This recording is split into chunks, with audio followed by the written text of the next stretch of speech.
अस्सलाम वालेकुम। अच्छा जी, आज हम कुछ ट्रिक्स वगैरह जो है ना इस वीडियो में बताने वाले हैं। और कुछ दोस्तों के कहने पे कि हमें ब्लैक पेस्टेड आईसी 2 या 3 जो आईसी होते हैं उनको रिमूव करना है, उसकी पेस्ट काटनी है, उस पे क्या क्या टेम्परेचर होता है। तो आए जी, आज हम उनके लिए एक वीडियो बना रहे हैं ताकि जो बिगनर हैं या काम कर लेते हैं लेकिन उनके पास ट्रिक्स नहीं होते, तो उनके लिए ये स्पेशल वीडियो खास होने वाली है। तो वीडियो एंड तक देखिए ताकि आपको जो है ना आईसी वगैरह रिमूव करना और उसको रीबॉल करना, इंस्टॉल करना और उसका पेस्ट वगैरह गम वगैरह काटना आपको समझ आ सके। तो आज हमारे पास एक फ़ोन है जो कि हवावे का है। हवावे का जो मॉडल है वो आपको सर्च आउट करके बताते हैं जी। उस पर हम आज काम करने वाले हैं। हवावे Y8P मॉडल है, ये सेल फ़ोन है वाई। और इसका बोर्ड हमने कैचर में लगाया हुआ है, बोर्ड फिक्सर में। तो वहाँ से उसकी जो है ना गम वगैरह कैसे काटते हैं ये सारा कुछ हम आपको बताते हैं। तो सबसे पहले तो हमारे पास जो हीट गन है वो है जी काडा 2018D+। तो उस पर हम काम करते हैं।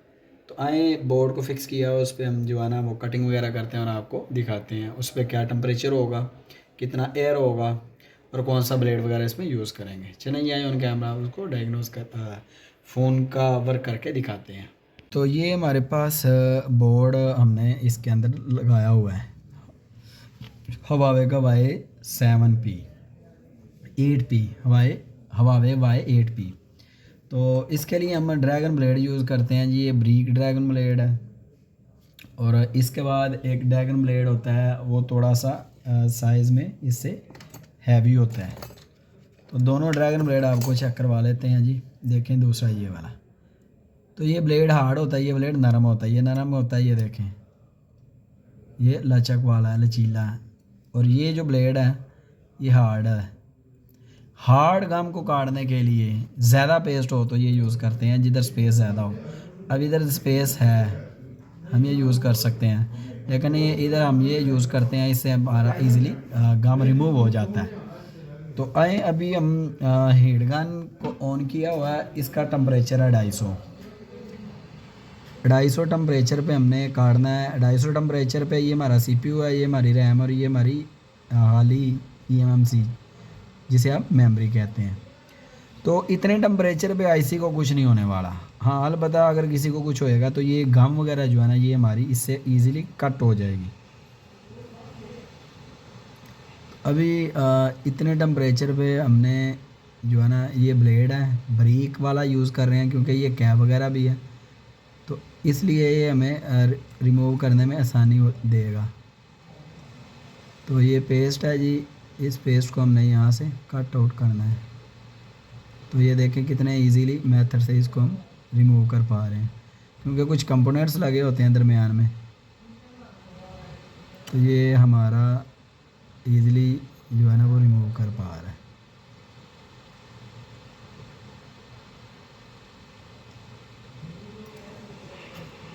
उसके बाद हमारा इस साइड पे जो ग्लू है उसमें इसको लगाएंगे और एज इट इज़ इस जगह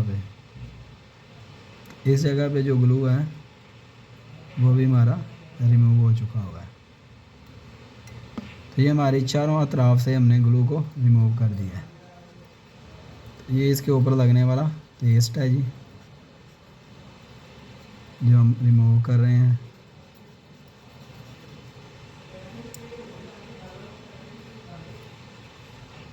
तो अभी हमने सीपीयू को फॉर एग्ज़ाम्पल रिमूव करना है, उतारना है। और इसके साथ ये रैम है, तो रैम को भी हमने बड़े इजीली मेथड से, क्योंकि जो साइडों पे इनके कैप हैं, बाज़ जगह पे कॉइल यूज़ किया जाता है, बाज़ जगह पे रजिस्टर यूज़ किया जाता है। वो इंजीनियर की मर्ज़ी होती है उसने क्या इसमें इस्तेमाल किया है। तो इसको ये ब्रीक वाले से हम इसको ईज़िली कट कर सकते हैं, रिमूव कर सकते हैं, ताकि जो साथ में लगा हुआ कंपोनेंट्स हैं वो डिस्टर्ब नहीं हो, वो ख़राब ना उतर ना जाए, क्योंकि जो जितना छोटा है वो गायब हो जाएगा, नज़र ही नहीं आएगा। तो ये गम हम जो है ना रिमूव कर रहे हैं। अब रैम की ऊपर वाली साइड पे कुछ गम, इतने टेम्परेचर पे आईसी तो थोड़ा हीट होगा, ज़्यादा नहीं, लेकिन इसके साथ साथ हमारा ये वाला जो है ना गम वो रिमूव हो जाएगा, जिसके ऊपर लगा दो बाकी है। ठीक है, तो ये सारा हमने अच्छे तरीके से रिमूव कर दिया। अभी बात करते हैं हम सीपीयू को, इसके सीपीयू हमने रिमूव करना है, उठाना है या रिवॉल्व करना है। तो इसके लिए हमें टेम्परेचर को चेंज करना पड़ेगा। बेसिकली ये बोर्ड डेड है, और डेड बोर्ड का जो इशू है वो है 55 पे स्टक होता है, और चार्जर पे लगाएं तो 0.5 शो करता है, और सप्लाई पे लगाएं तो 85 तक जाता है, फिर आगे 55 पे स्टक हो जाता है। तो इसको अगर हम चेक करें कंप्यूटर पे के साथ, तो ये टेस्ट पॉइंट की डायरेक्ट पोर्ट बना रहा है। ठीक है, तो सीपीयू और रैम इसका आपस में कम्युनिकेट नहीं हो रहा। तो ऐसी कंडीशन में हम इन तीनों को भी रीबॉल करके लगाने से हल हो सकता है। सम टाइम सीपीयू लगाने से हल हो जाता है रीबॉल करके, और सम टाइम हमारा जस्ट ईएमएमसी रीडिंग को देखें तो वो ईएमएमसी और सॉफ्टवेयर की है। जबकि ईएमएमसी और सॉफ्टवेयर का मामला जो है, अभी ईएमएमसी हम कर सकते हैं, तो हमने वैसे गम वगैरह रिमूव किया। फर्स्ट हम ये काट लेते हैं इसका गम, सीपीयू के अलावा ईएमएमसी का। तो ईएमएमसी का गम जो है ना वो थोड़ा सा है, उसको हम काट लेते हैं इस कंडीशन में, क्योंकि ये पोर्ट जो बना रहा है वो सीपीयू बना रहा है, पोर्ट होती भी सीपीयू की है। तो जो सीपीयू की पोर्ट है वो डायरेक्ट टेस्ट पॉइंट की पोर्ट बना रहा है। तो इस कंडीशन में फॉल्ट जो है ना हमारा, वो इन दोनों का आपस में कम्युनिकेट नहीं है। तो सीपीयू को टेस्ट पॉइंट की पोर्ट तो नहीं बनानी चाहिए थी। ठीक है, तो वो पोर्ट जब बना रहा है तो इसका मतलब है कि हमारा सीपीयू और ईएमएमसी का कम्युनिकेट गायब है। हम ये गम वगैरह ऐसे रिमूव कर देते हैं चारों तरफ से।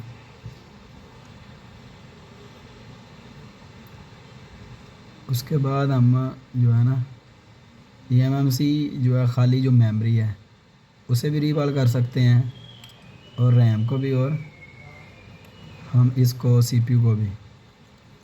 तो बड़े इजी मेथड्स हैं।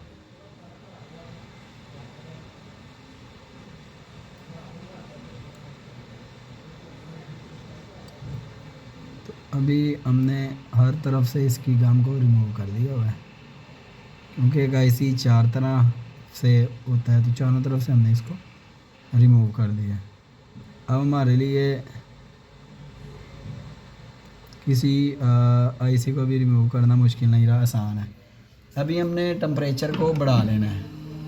जो फ़िलहाल टेम्परेचर यूज़ कर रहे थे वो आपको दिखाते हैं कि इसमें जो टेम्परेचर होता है हमारा वो 250 का, ये देखें 250 टेम्परेचर है, और एयर हमने रखी है इस पर 60।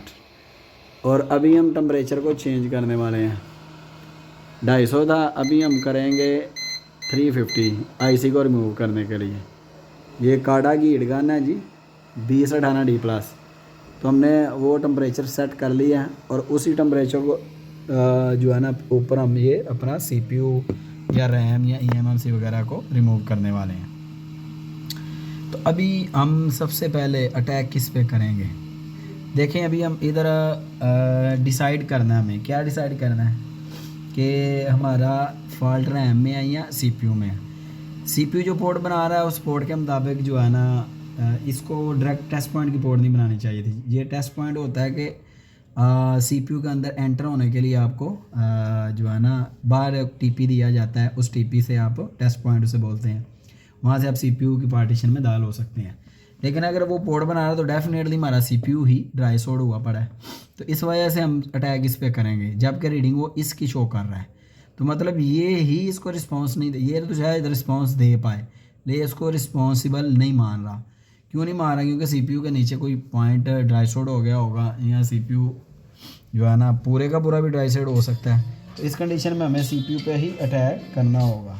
सीपीयू पे अटैक इसलिए करना है क्योंकि ये खुद से पोर्ट जो बना रहा है वो फेक पोर्ट है, तो इसको ये फेक पोर्ट नहीं बनाना चाहिए। अभी हम 350 टेम्परेचर पे सीपीयू को रिमूव करने वाले हैं, और आपके साथ शेयर करते हैं कि कैसे रिमूव करना है। तो इस कंडीशन में अभी हमने हीट अगर इस तरफ को देंगे, ये आईसी भी मतलब कि ख़राब होगा, इसको देंगे तो ये भी ख़राब होने का चांसेस है।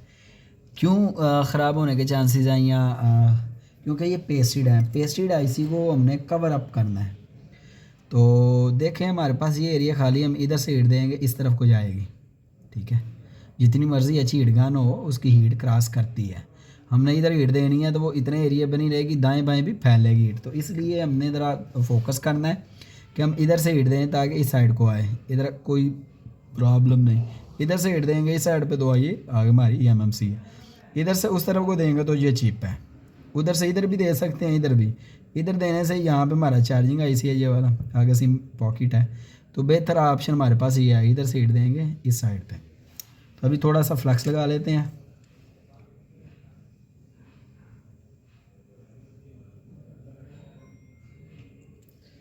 तो अब हम हीट देंगे, बिल्कुल ऐसे थोड़ा सा तिरछा कर लें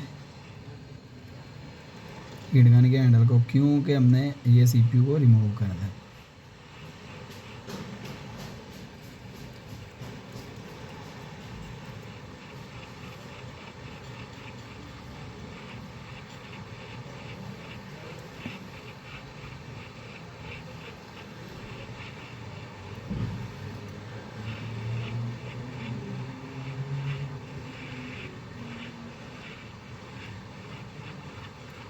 तो हमने कुछ टाइम के लिए इसको घुमाना है ताकि ये चिप हमारी कंप्लीट हीट हो जाए। और ये पेस्ट लगाने हैं, ज़रूरी है, फ्लक्स पेस्ट। अगर हम ये नहीं लगाएंगे तो हमारा सीपीयू जो है ना, चिप वो ख़राब होने का ख़तरा होता है। ऊपर जो सिलिकॉन होती है वो ख़राब हो जाती है, इसे हम कहते हैं सीपीयू फट गया, ख़राब हो गया। बेसिकली वो ऊपर से इसका वो स्किन फट जाता है। स्किन के फटने से भी मसला बन जाता है। तो अभी इतना है, जो टेम्परेचर है वो मेरा चिप के मुताबिक हो गया हुआ है। तो अभी हम सीपीयू को एक साइड से थोड़ा सा उठाएंगे और ऐसा ऐसा इसको ऊपर उठाते जाएंगे, हमारा सीपीयू बिल्कुल उतर जाएगा। तो ये देखें कितने इजी मेथड से कोई भी आपका बॉल ना यहाँ से डैमेज होगा ना यहाँ से होगा, और बड़े आसान तरीके के साथ हम इसको रिमूव कर सकते हैं। तो ये हमारा सीपीयू रिमूव हो चुका हुआ है जी, ठीक है। बॉल को बिल्कुल इजी मेथड से, कोई इसमें आपके सामने कोई बॉल मिस नहीं हुआ, कोई नीचे से ख़राब नहीं हुआ, ठीक है। तो अभी हम इसको क्लीन करके तो दोबारा से इसको इंस्टॉल रीबॉल करेंगे, रीबॉल करके फिर इसको इंस्टॉल करते हैं, ठीक है। अभी हम पीसीबी को फ़िलहाल थोड़ा इसमें से सेपरेट कर लेते हैं और बोर्ड के अलावा रख लेते हैं, क्योंकि इसको फिर हम दाएं बाएं घुमाना हमारे लिए आसान हो जाएगा।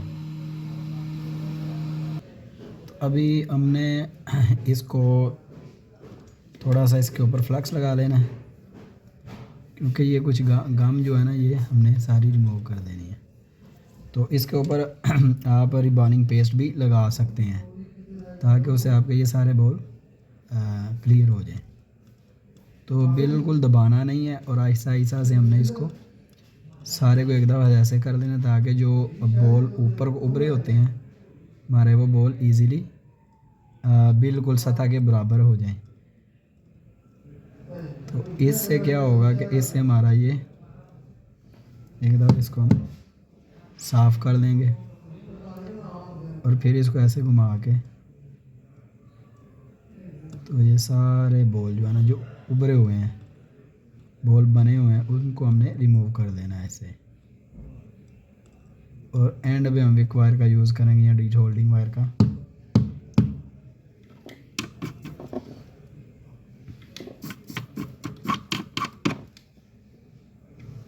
तो अभी इस साइड से भी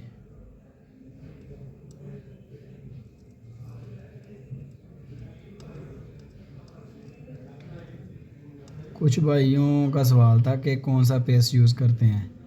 तो भाई इसमें पेस्ट जो भी अवेल हो आपको, लेकिन मैं यूज़ करता हूँ मैकेनिक्स का ये पेस्ट है जो टीके वाला है, ये यूज़ करता हूँ। और रिबॉलिंग पेस्ट जो है ना मैं वो ये वाली यूज़ करता हूँ, 183 इस पे टेम्परेचर होता है, ठीक है।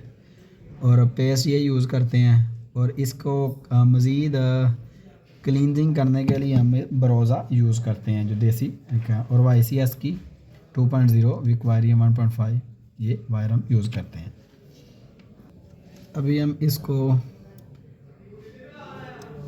कलम बीटा का आविएगी, तो ये देखें बड़े अच्छे तरीके से इसको हमने ऐसे लगाना है और ज़्यादा घुमाना नहीं है, क्योंकि ज़्यादा घुमाओ से ये ख़राब हो जाएंगे बॉल।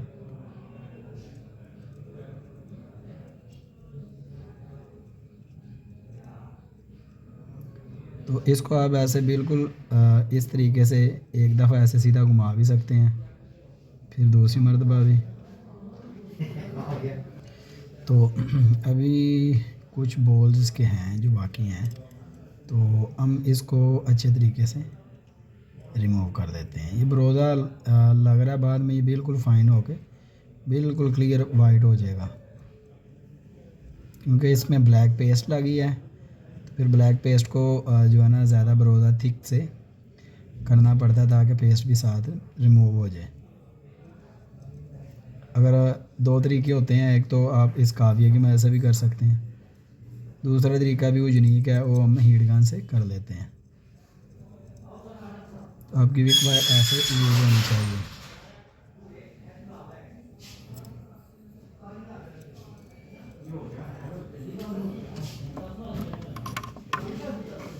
अभी हम इसको जो है ना बिल्कुल अंदर से क्लीन कर लेते हैं। तो अभी हम इसको ऐसे अच्छे तरीके से क्लीन कर लेंगे, फ़ाइन हो जाएगा। जो भी लिक्विड है आपके पास, MBC है, पेट्रोल है, थिन नाइल है, जो भी आप यूज़ करते हैं, तो उससे आपने इसको अच्छे से क्लीन कर देना है। क्योंकि ये हमारा CPU पैड है, इसमें एक बॉल भी उसकी भी गुंजाइश नहीं है कि आप समझते हैं कि एक आधा बॉल रह जाए, तो नहीं भाई, क्योंकि इसके हर बॉल पे किसी ना किसी डिपार्टमेंट की एंट्री होती है। ठीक है, तो हर एक बॉल खाली नहीं है, कुछ बॉल इसमें एम्प्टी होंगे, कुछ ग्राउंड होंगे, कुछ NC होंगे। ठीक है, तो ज़्यादातर इसमें जो डिपार्टमेंट के होती हैं एंट्रीज़, वो आपकी एक की भी मिस होगी तो वो डिपार्टमेंट काम करना छोड़ देगा। और हमें तो ऐसे पैड पे तो कंफर्म नहीं होता कि इस पे ये हमारा बॉल ज़रूरी है और ये गैर ज़रूरी है, तो इसलिए आपने सभी को ज़रूरी समझना है। तो ये बिल्कुल नीट हो चुका हुआ है। अभी हम इसको इजीली विक वायर से जो बॉल एक आधा ऊपर नीचे होगा उसको हम रिमूव कर देंगे। एक तरीका तो ये होता है इसको क्लियर करने का, दूसरा तरीका हम हीट गन से लो टेम्परेचर पे ड्रैगन ब्लेड की मदद से इसको क्लियर करते हैं। तो ये हमारा CPU बिल्कुल क्लीन हो चुका हुआ है जी। ठीक है, अभी हमारी CPU चिप की।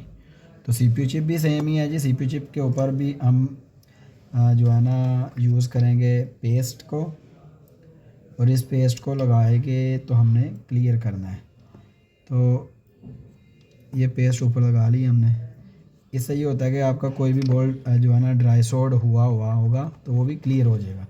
कोई भी ड्राई सोल्ड बोल्ट आपका रह गया तो ज़्यादातर इसमें रह जाते हैं, बाज़ इसके ऊपर ब्रश यूज़ करते हैं, ये वाला ये ब्रश यूज़ ये भी दुरुस्त है, लेकिन इससे भी ख़तरा है। लेकिन ये जो तरीका कार है वो सबसे ज़्यादा कारगर है कि आप काविये की मदद से इसको A to Z को आप क्लियर कर सकते हैं, सारी पेस्ट आपकी रिमूव हो जाएगी। तो इससे आपका ये सारा ये CPU क्लियर होगा। आपके सामने ये देखें कर रहे हैं, कोई भी बॉल इसका ड्राई सोल्ड नहीं रहेगा, सारे इससे क्लियर हो जाएंगे। और इसके साथ साथ ही कलम बिट है, कलम बिट के साथ हम इसकी पेस्ट को रिमूव कर देते हैं साथ साथ ही। ज़्यादा दबाव नहीं डालना, CPU हमारा स्क्रैच भी हो सकता है, तो कोशिश करनी है CPU स्क्रैच नहीं हो। जिस तरीके से मैं आपको गाइड दे रहा हूँ ऐसे आप करेंगे तो इंशाल्लाह आपकी चिप भी बच जाएगी और आपका CPU भी क्लियर रहेगा। ठीक है, तो ये हम कलम बिट को थोड़ा सा तिरछा करके तो यूज़ कर रहे हैं, और ये सारी पेस्ट रिमूव कर रहा है इसका ऊपर से जो ग्लू लगा हुआ है। तो ये लें, ये सारा हमारा ग्लू रिमूव हो चुका हुआ है, ऐसे हमारा बिल्कुल शाइन हो गया हुआ है। अभी हम विक वायर का यूज़ करेंगे। तो ये विक वायर से हमने इसको यूज़ किया है, इसको डिसोल्व कर रहे हैं, सारे बॉल इसके बराबर हो जाएंगे इससे।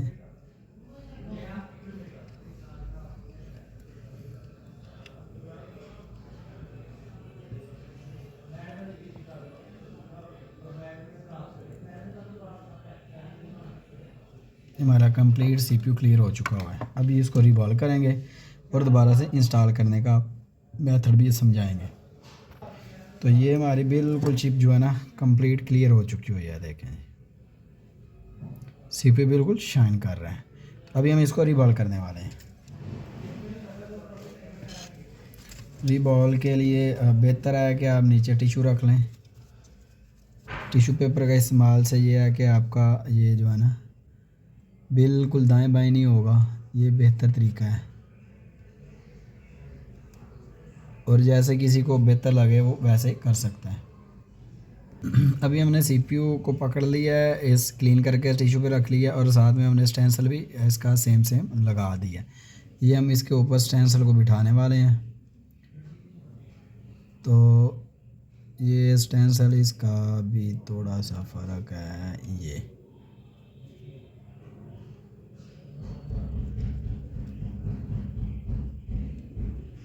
तो ये इसका अपना स्टेंसिल है। कोशिश करें कि आप अपना स्टेंसिल ही यूज़ करें हर एक आईसी का, या मोस्टली सीपीयू के लिए।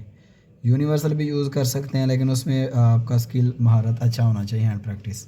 तो ये हमने जो है ना जो बॉलिंग पेस्ट को हमने रिमूव कर थोड़ा सा ड्राई कर लिया हुआ है। अभी हम इसमें फिलिंग करने लगे हैं।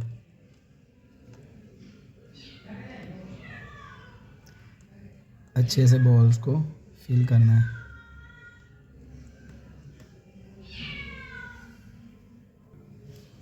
तो अच्छे से हमने फिल करके तो अभी बिल्कुल क्लीन कर देना है इसको। ठीक है, आपका बिल्कुल इधर से ये क्लियर हो सारा एरिया। ठीक है, अभी ये इस ट्यूज़र की मदद से हमने इसको थोड़ा सा पंच कर देना, दबा देना है। हीट गन की मदद से इसको हमने एक साइड से तिरछी हीट देनी है और ये सारे अपने बॉल बनाना शुरू कर देगा, मेल्ट करना शुरू कर देगा हीट की वजह से। तो ये देखें सारे इसके बॉल बनना शुरू हो गए हैं। हमारा सीपीयू रिबॉल हो चुका हुआ है। अभी हमने थोड़ा सा ना इस पर फ्लैक्स लगाया है कि जो बॉल प्रॉपर अपनी जगह पे फिट नहीं बैठ सका, तो ये फ्लैक्स लगाने से वो भी बॉल अपनी जगह पे प्रॉपर बैठ जाएगा।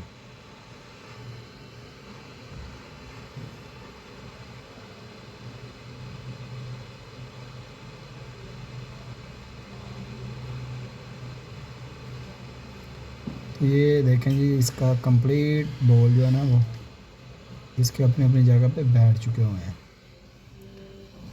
तो अभी हम इसको स्टेंसिल को रिमूव करेंगे और सीपीयू जो बिल्कुल क्लियर है वो हम चेक करवाते हैं आपको अभी।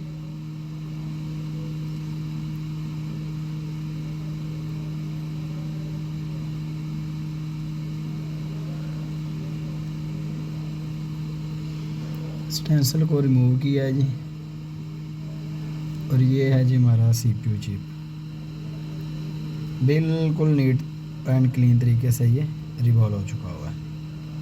अभी इसको हम ब्रश से साफ़ करेंगे तो ये बिल्कुल परफेक्ट हमारा सीपीयू हो जाएगा।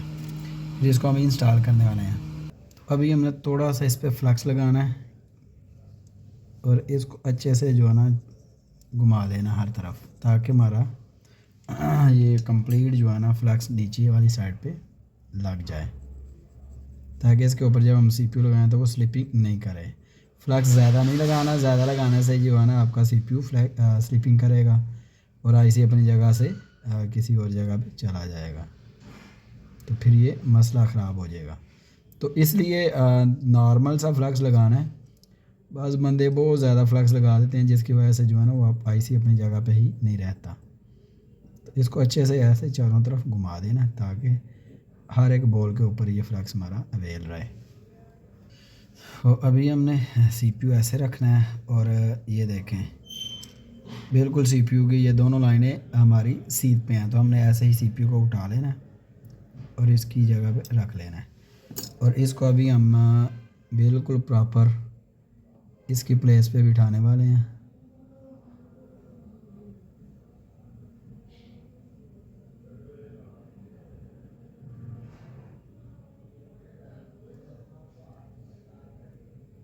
सीपीयू को उसकी प्लेस पे बिठा के तो फिर हमने इसको हीट लगाना है। तो ये अपनी जगह पे बिल्कुल बैठ चुका हुआ है। अभी हम फिर इसको हीट गन से फिक्स करने वाले हैं या इंस्टॉल करने वाले हैं।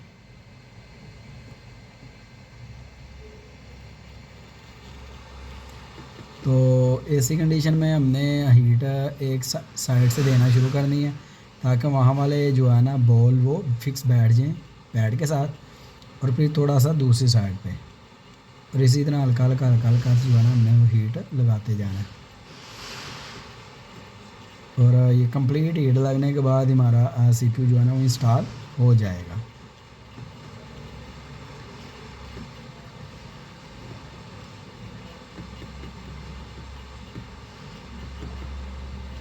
तो ये बड़ा सेव एंड साउंड मेथड है जी, आपकी मेहनत भी इससे बच जाएगी। तो ये मोस्टली जो है ना आपका सीपीयू अभी अपनी जगह पे बैठने वाला है। अब थोड़ा सा हम फ्लैक्स का इस्तेमाल करेंगे।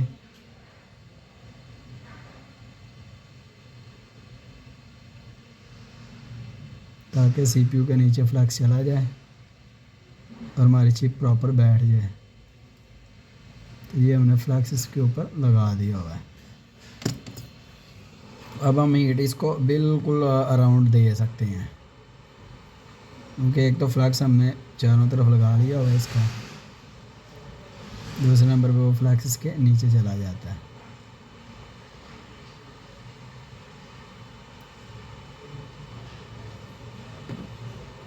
तो अभी हम इसको हल्का सा शेक करेंगे।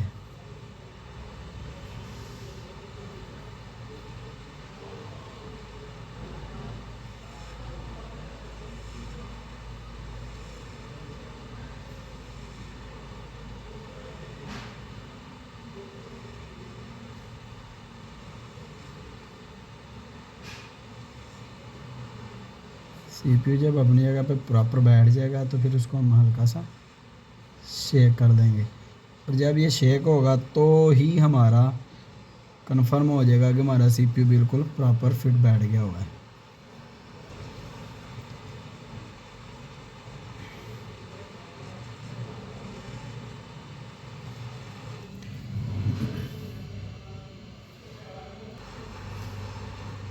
तो इसको हमने अभी ऐसे बिल्कुल अराउंड राउंड घुमा लेना है। तो ये हमारा सीपीयू अपनी जगह पे प्रॉपर बैठ चुका है जी। अभी अब हम इसको हल्का सा शेक कर सकते हैं।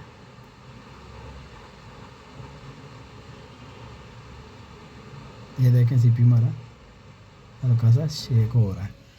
तो ये हमारा सीपीयू इंस्टॉल हो चुका है। अभी हम इसको कूल करेंगे और कूल करके तो अगर सीपीयू का ही फॉल्ट हो तो हमारा सीपीयू प्रॉपर फिक्स हो चुका होगा और फ़ोन ऑन हो जाएगा। अगर फ़ोन में किसी और जगह पे मसला हुआ तो हमारा फिर उस आईसी पे भी हमें अटैक करना पड़ेगा। तो ये था सेफ़ एंड साउंड तरीका, आप सीपीयू कैसे रिमूव कर सकते हैं और रीबॉल करके कैसे उसको इंस्टॉल कर सकते हैं। तो अभी फाइनल हम अभी अपने बोर्ड को चेक करने वाले हैं, ठीक है।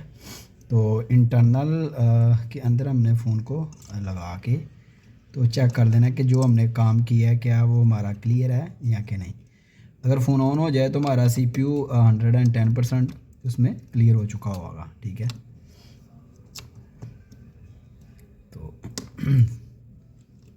इनको हमने अभी अपनी इस प्लेस पे बिठा देना और बैटरी को भी लगा देना।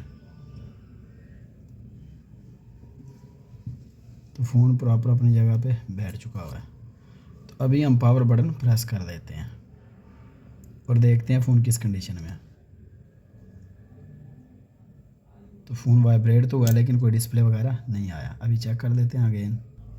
तो अगेन हमने उतार के तो दोबारा चेक करना है एलसीडी वगैरह प्रॉपर लगी है कि नहीं। तो ये देखें जी, अल्हम्दुलिल्लाह हमारा फ़ोन ऑन हो चुका हुआ है। जो हमने सीपीयू लगाया वो बिल्कुल परफेक्ट काम कर रहा है। तो अभी देखते हैं जी फ़ोन हमारा आगे किस कंडीशन में है। ये था एक सीपीयू को रिबॉल करने का मेथड।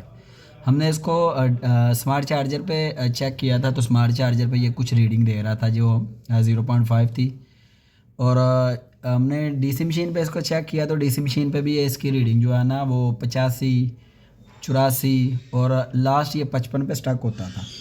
तो ये बेसिकली हमारी ईएमएमसी और सॉफ्टवेयर की रीडिंग थी, ठीक है। तो हमने ईएमएमसी और सॉफ्टवेयर की रीडिंग से हमने कुछ नहीं चेक किया, बल्कि इसको कंप्यूटर के साथ लगाया तो ये टेस्ट पॉइंट की डायरेक्ट पोर्ट बना रहा था।